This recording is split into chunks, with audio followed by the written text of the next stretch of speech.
Across India's slums, around 22 million children are out of school. That's almost the population of Australia. Millions of young lives denied their right to learn. In the slum clusters of Prayagraj, the numbers tell a harsh story. 1 in 3 children who begin primary school drop out before finishing.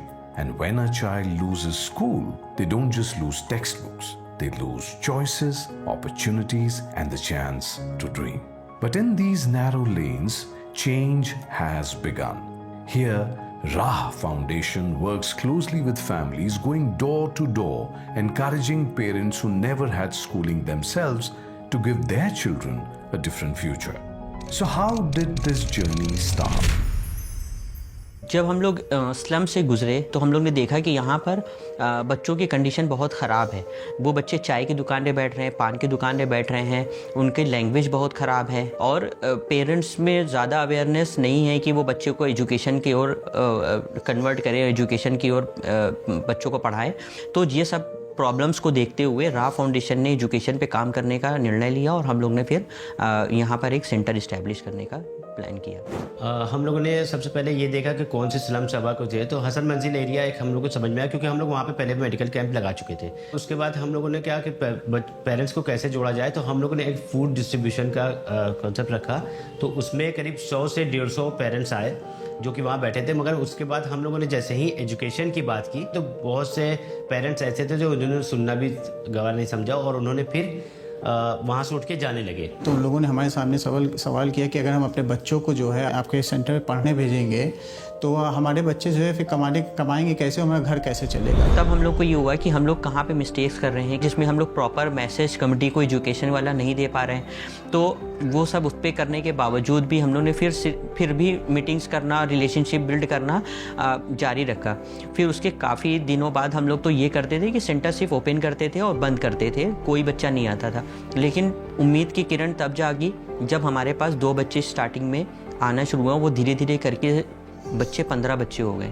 तो वो हम लोग का turning point था कि अब तब हमें एक उम्मीद जागी कि हम लोग सही डायरेक्शन पे काम कर रहे हैं।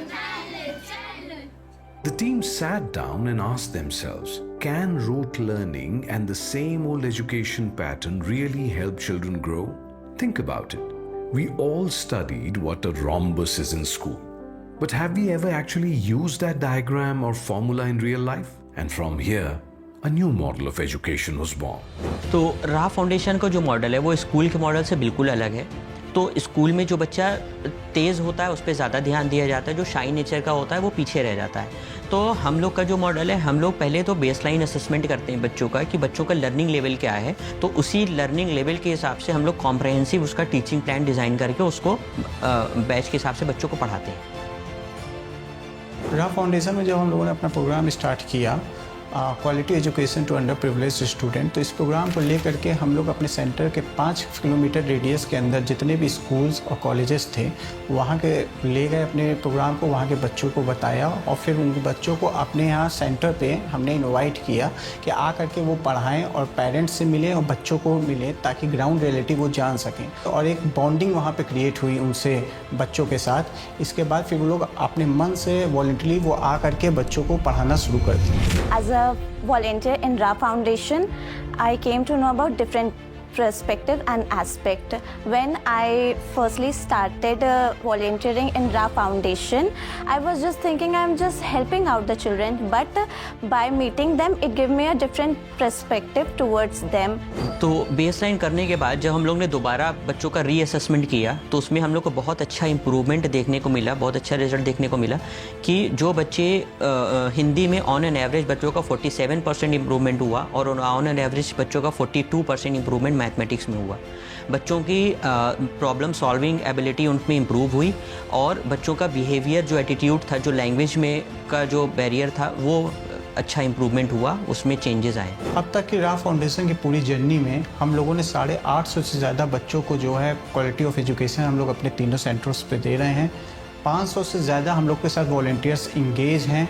100 से ज़्यादा हेल्थ कैंप्स लगा चुके हैं हम लोग और कोविड के टाइम हम लोगों ने 35,000 से ज़्यादा राशन किट्स जो है डिस्ट्रीब्यूट किए हैं।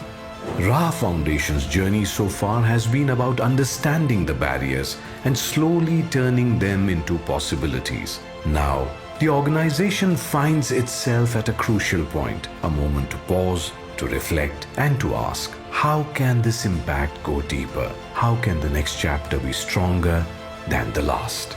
जो बच्चे सेंटर पे आ रहे हैं उनका एजुकेशन को लेके और सीरियसनेस होने की ज़रूरत है, और जो बच्चे सेंटर पे हैं उनको अटेंडेंस उनकी रेगुलराइज करने की और ज़्यादा ज़रूरत है, जिससे बच्चों पे और अच्छे इंप्रूवमेंट देखने को मिलता है। बच्चों को चाय की टपरी पे नहीं, स्कूल में देखना है।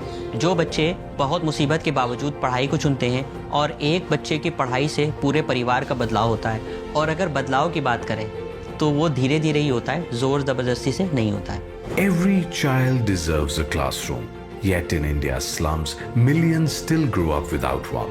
In the lanes of Prayagraj, Ra Foundation has shown what's possible, turning dropouts into students, homes into learning spaces, and parents into believers. But the truth is, this is just one city, and the challenge is as big as our nation itself. So here's the question.